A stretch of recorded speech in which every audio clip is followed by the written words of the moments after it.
And we're back for another episode. In this episode, we're going to be carrying on the main story for patch 5.1.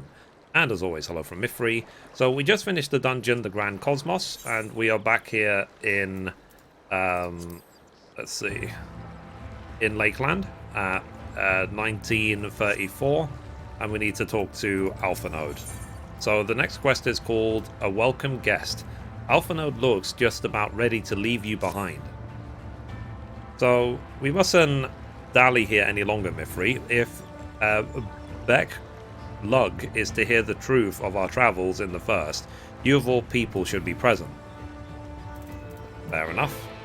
So we need to go to the Ocular. So once we are there, we will continue. Okay, so we made it here. So let's now go in, see what we need to do.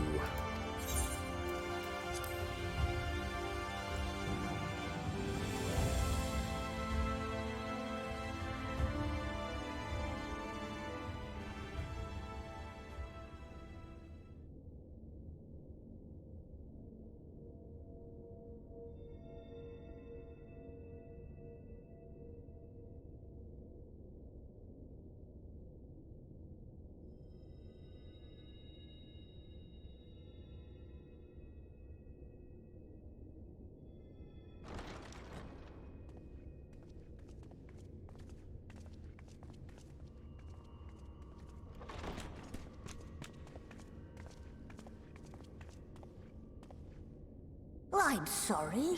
You mean to tell me not only that the return of night was your doing, but that you hail from another world as well? Everything we told you, of the source, the shards, the 7 umbral calamities, all of it is true.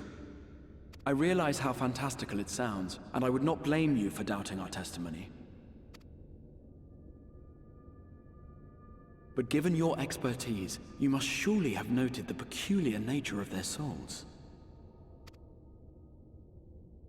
Any other time and I would have dismissed your stories as balderdash and flummery. But upon closer inspection, 'tis plain their souls are far denser than is normal, and that they do not possess true bodies. Save you. Your body is your own, and your soul is the densest of them all.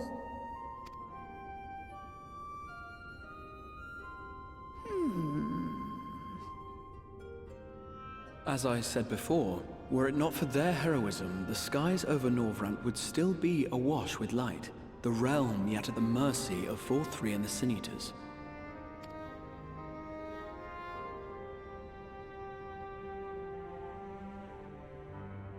After all they have done for our home, seeing them safely back to their own, it seems the very least we can do.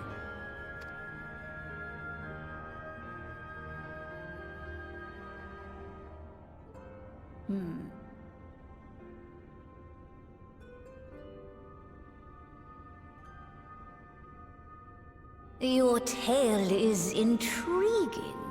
Yes, very intriguing indeed. Simply to hear it is fitting payment in itself.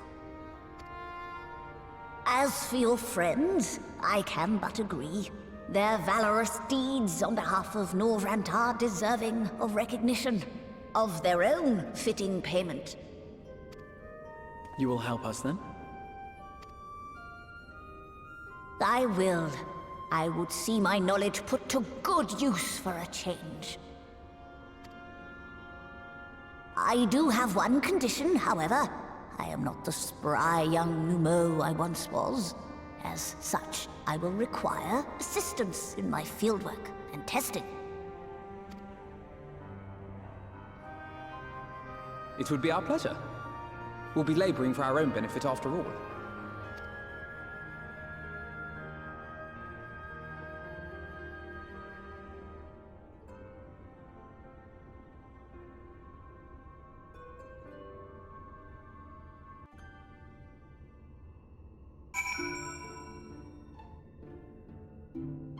That's cool. So let's carry on.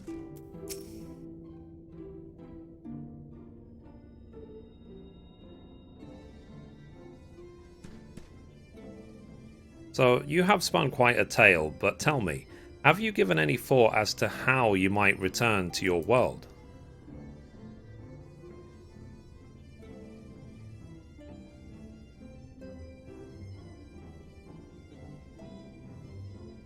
Why Auracite, you say? An intriguing proposition, but one which fails to account for the present state of your souls. They become highly charged, likely as a consequence of having maintained tangible forms for so long. In such an energetic, unstable state, there is no telling what may happen to their souls within the Auracite. They could very well become immutable to transference, never to be restored to their bodies. Then would it be possible to force their souls into a state of dormancy prior to transference? In theory, yes, but the soul is not a candle to be snuffed out and relit on a whim. Well, that sounds ominous. What exactly would rendering our souls dormant entail? In order to maintain a corporeal form, your souls constantly draw aether from your surroundings. This process must be halted, and the resulting surfeit of aether removed.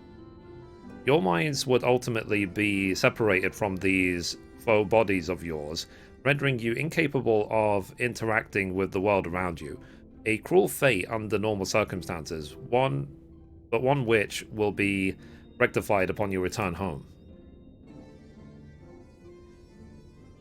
Leaving lifeless husks, like those poor souls at the inn at Journey's End. Corrupted by the Sin Eaters, their aether made stagnant by the light. Sorry, I meant Journey's Head.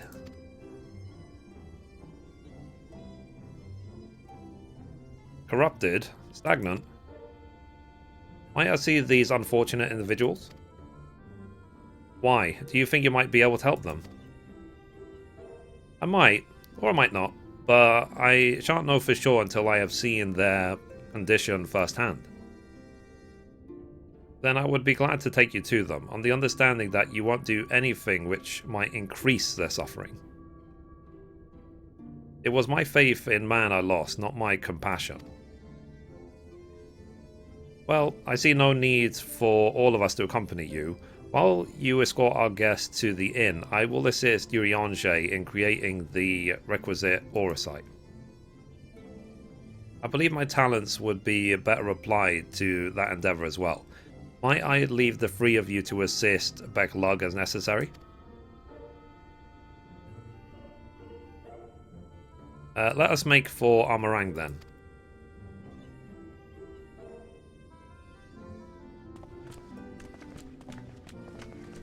Oh, cool. If he can undo what's happened to their people, that would be great.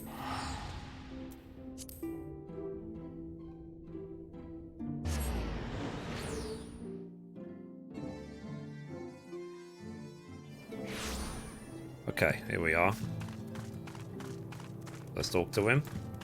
Let's see what he might come up with.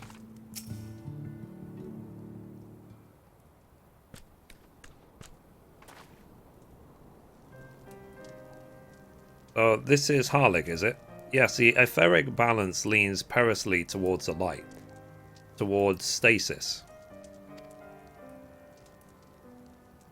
What do you suppose will happen to him? Not too bright, are you, boy? The same as all poor souls corrupted by the light, he will become a Sin Eater. You don't know that. We've defeated the Wardens and banished the light from the night sky. Harlig was completely unresponsive before, but now...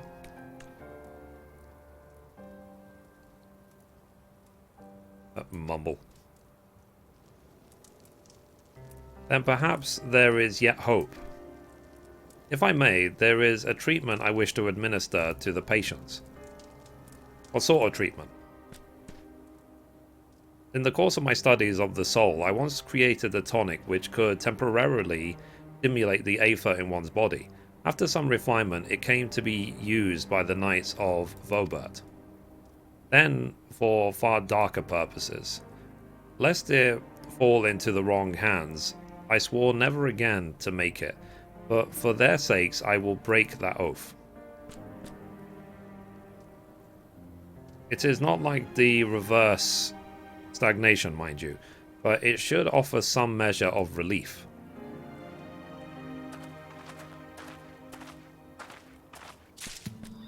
Awesome. So treat the patients with tonic. So let's do it.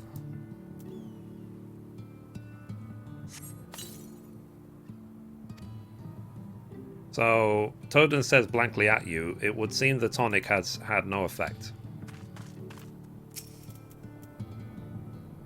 Maybe it needs time to go to be active or something, who knows.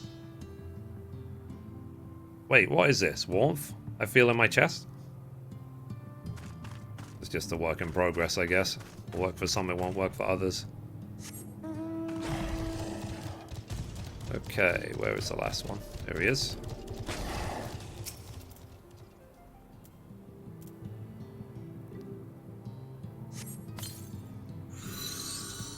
Ah. I feel warm on my legs. They don't feel as heavy. Okay.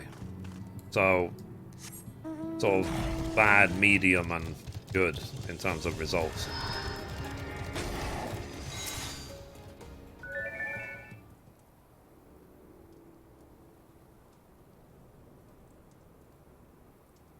Now then, have you noted any change in the patients?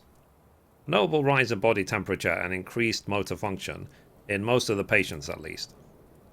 The more severely afflicted show no response. As I feared then, it's true that with the restoration of night, the corrupting influence of light will no longer grow, and yes, their bodies will naturally return to equilibrium given time, but this holds true only for their corporeal aether. Their incorporeal aether, that of the soul, is not so easily mended.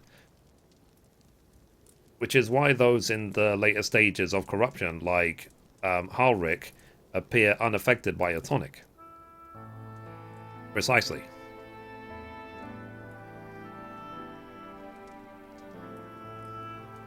The boy's soul is too far gone, his mind held together by the thinnest of threads.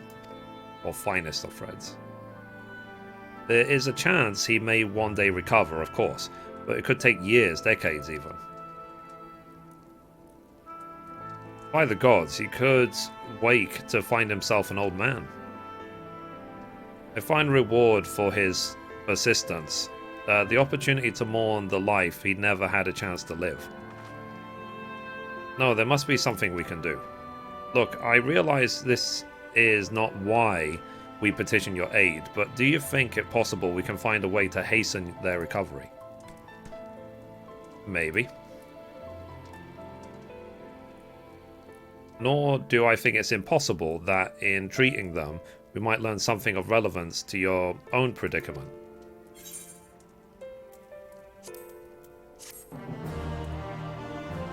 Awesome. Okay, next. The next quest is called Good for the Soul. Baklug is ready to speak of the metaphysical.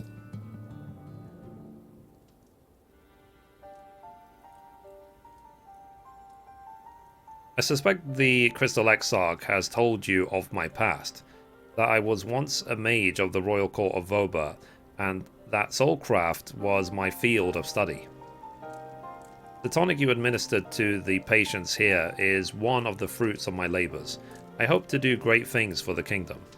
But in the end, my knowledge brought only suffering, a plague the like of which none has ever seen. In the hands of unscrupulous men, what should have been my greatest triumph instead became my greatest shame. You mustn't dwell in the past, and now you have a chance to redeem yourself. At least Warriors of Light brought those responsible to justice.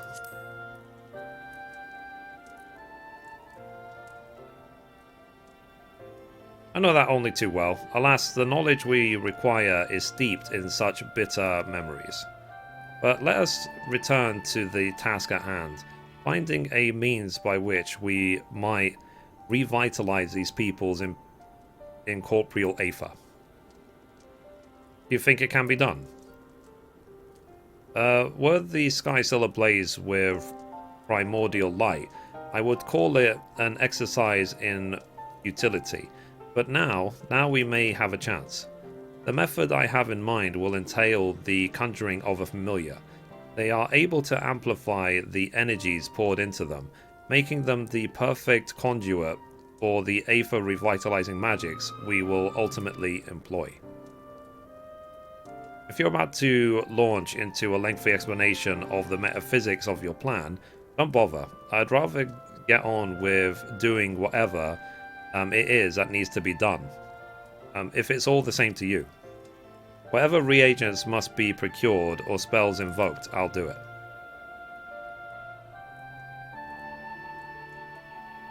I admire your spirit.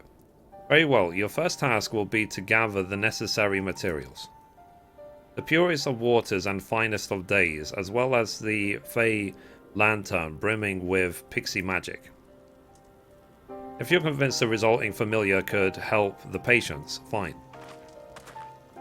Alphanode, the water and clay will be simple enough, but I think you know what we'll have to do to get the lantern. You don't mean... The pixies took quite a liking to us before. If we humour them with our company, I'm sure they'll be willing to help us.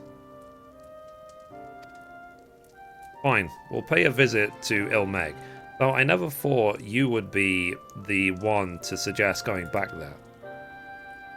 I'm impressed you've been there at all, let alone befriended the Fey folk. While you're about it, seek out the Numo of La Eni.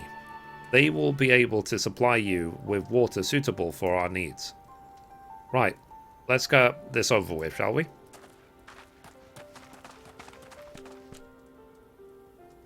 There still remains the matter of the clay. Might I prevail upon you to find it? Okay.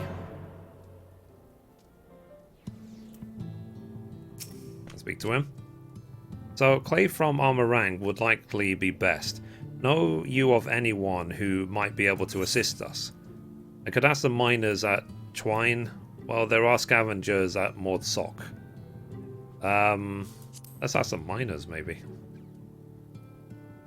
Ah yes, they will be able to point you in the right direction, I am sure. While you and the twins are occupied, I will see if there is aught else I can learn of the stagnation which afflicts the people here. Cool. So we need to head to Twine, so thankfully we can teleport straight there.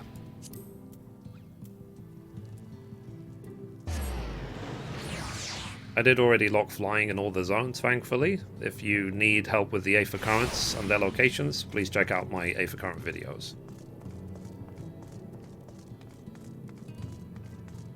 Okay, here's Magnus.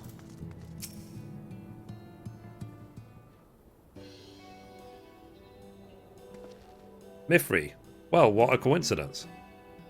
You've come at a good time. We've just this moment finished repairing the Talos, and trolley you lot took to Nabah Arang. The trolley was no trouble, but the Talus would have been another matter, had we not had a visit from Master Chai.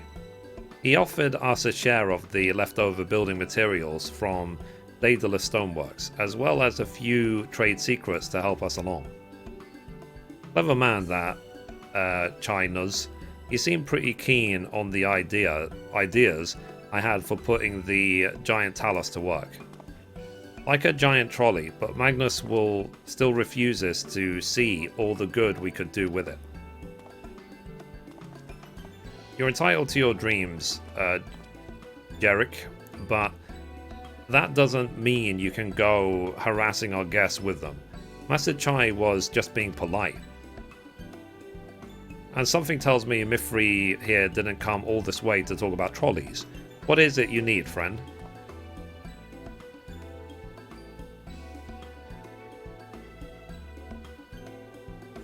I see. And this familiar requires clay from Armorang. Well, look no further. If anyone can find you some quality clay, it's us.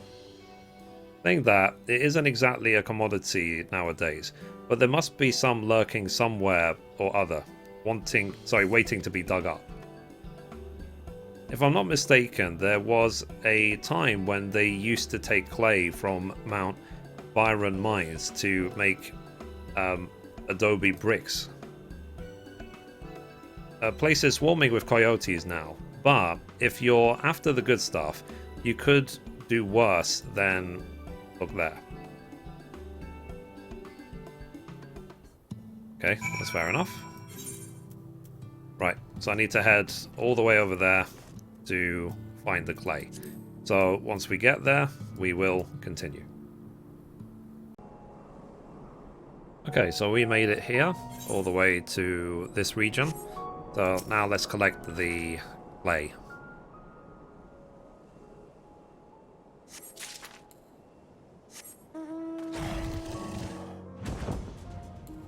There's one here.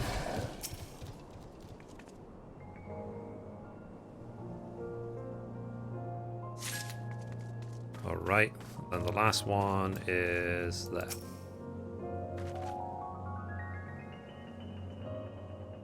We have to go back to Twine. Oh no, I need to teleport back there.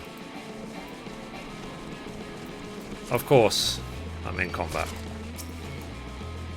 Let's do it. Oh, I guess maybe it's part of the storyline because he's a coyote, like they said. Let's deal with this.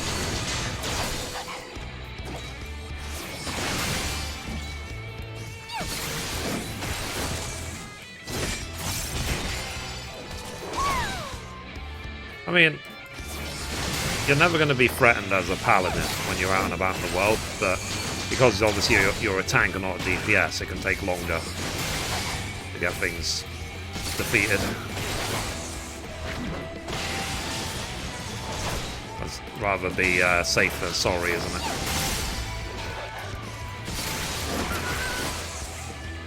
Okay.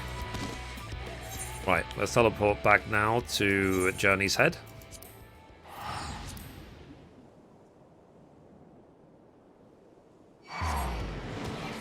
Ah, come on!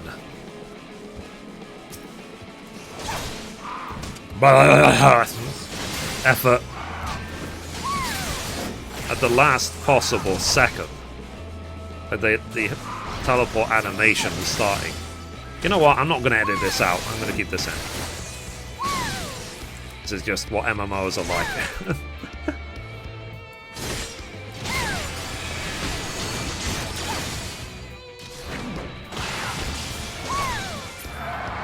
Okay, so let's try again.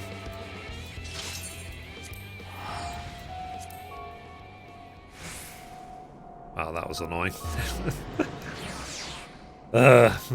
Effort. Mithrie putting effort into this game? Never. Okay, here he is. So, the twins have returned, and in one piece at that. I was convinced the pixies would turn at least one of them into a garden ornament, but nope. You have the clay, I take it? Yep, here you go. It says pristine clay, a finely grained soil material found in Armorang.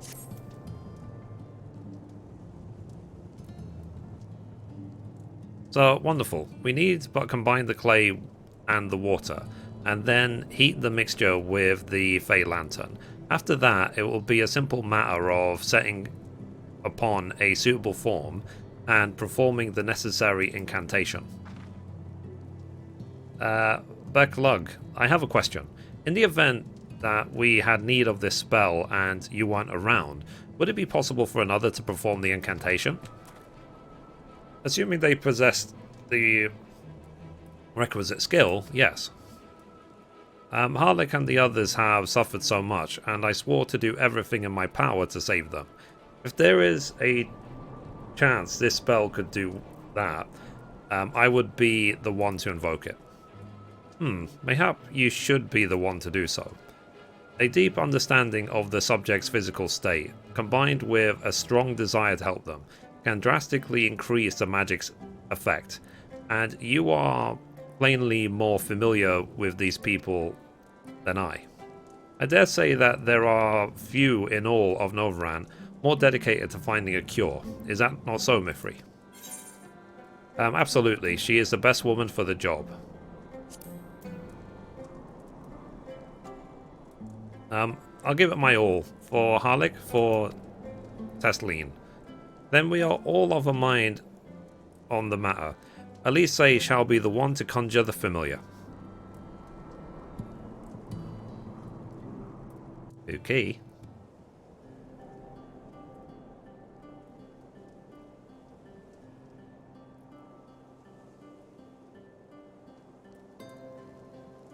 Let us begin. Yes. I trust you've prepared the clay?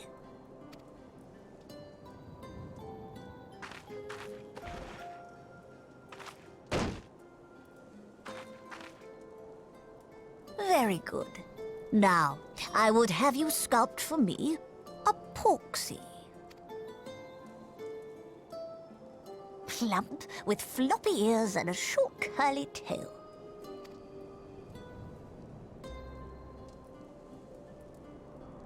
So- A porksy.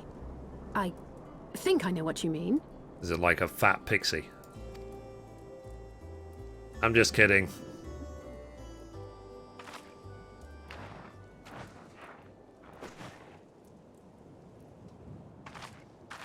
There we are. How's that?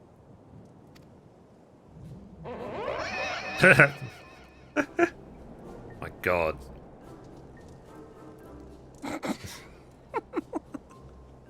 Well, it is certainly creative. There's no denying that.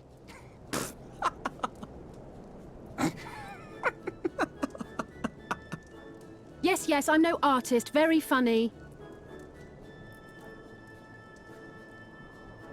Pay him no mind, child.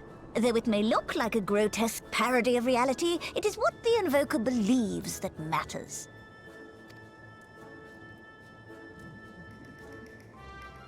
You're not helping.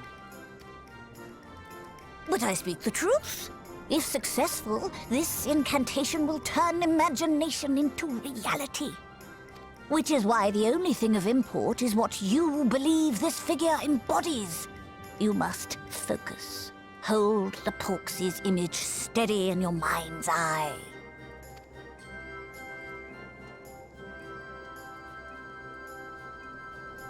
Now then, as I taught you, relax and allow your energies to flow.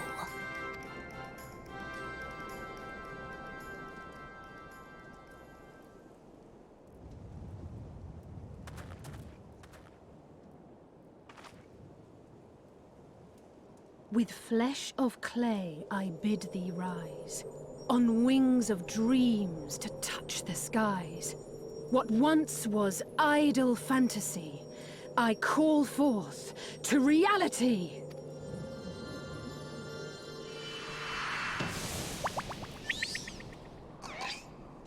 Aw.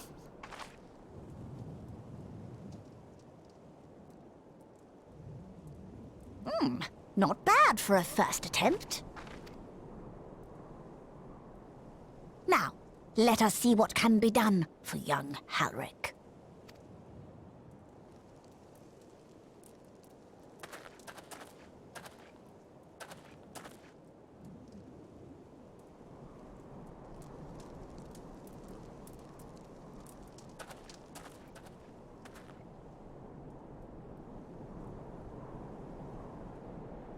Through the operation of the magics you invoked to animate this familiar, it is now replete with the energies required to stir the boy's soul. You need but give it a name, and it will do as your heart desires.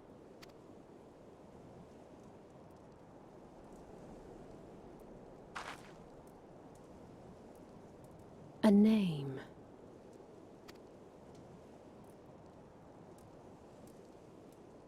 All right, I've decided. Now. You're going to call it Alpha Node.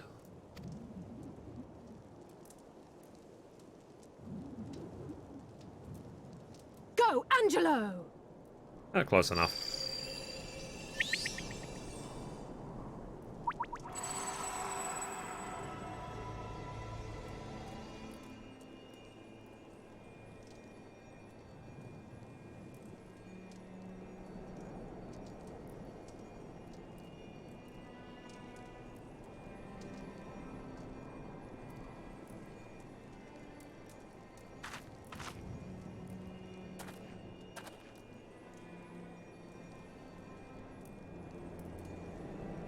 Mother, I...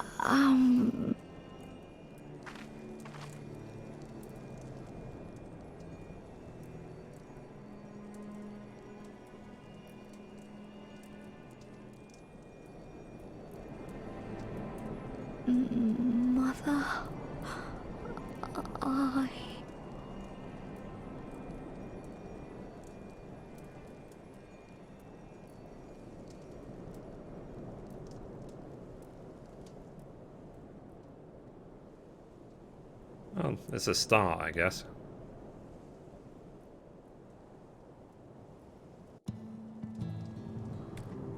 Okay, let's talk to Elise.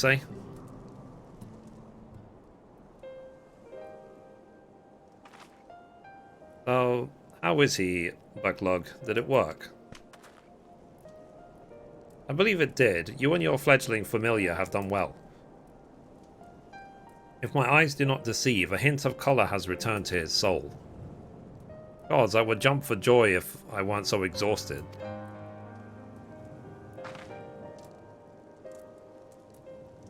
We're so close now, Halric. As you are even now in the process of discovering, this magic asks of much of the Invoker. What you may not have realized is that the same is also true of the subject. As such, we must proceed with caution. However, with further treatment, I have the utmost confidence the boy will make a full recovery.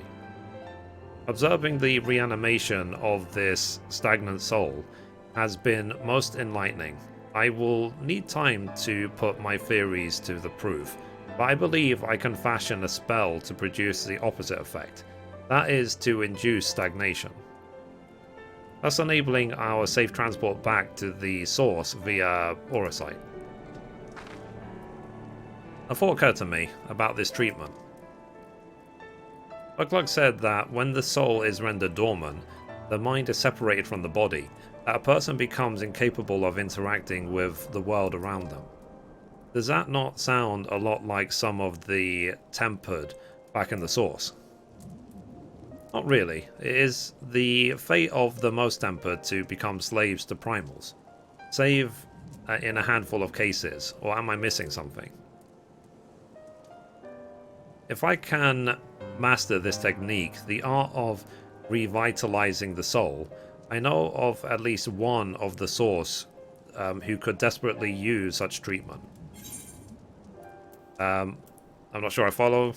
Gaboo, you really think it could work?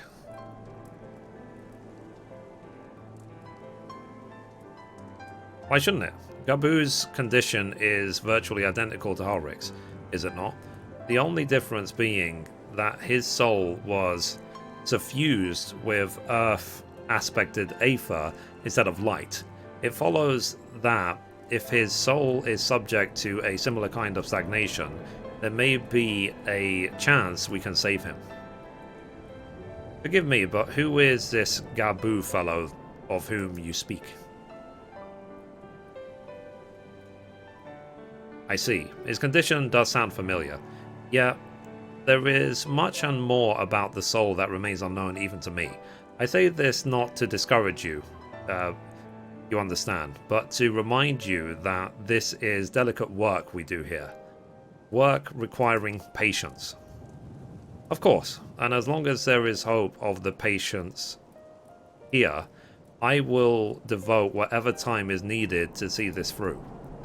But I refuse to spend that time in idleness. If it's all the same to you, I'd like to stay here with Angelo and continue with their treatment. The two of you should return to the Crystarium with Backlug and see if you can't make headway with their newly posited theories.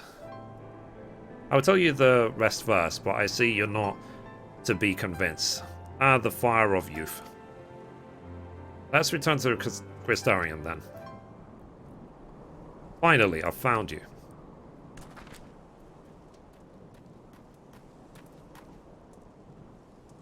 Kaisha, what are you doing all the way out here?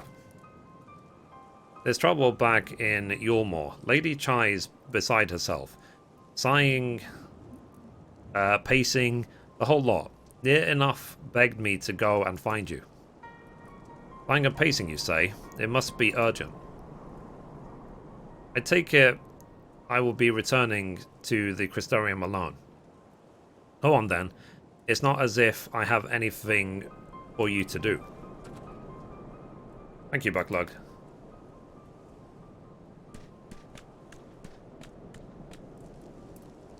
Sorry for bothering you and all that, but she says the future of Yulmore is at stake. Oh.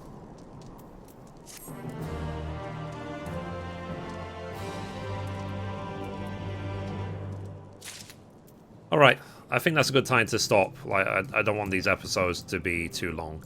So, anyway guys, that's it for this episode. Thank you for watching, and as always, goodbye from me, and goodbye from Mithrie. Bye guys.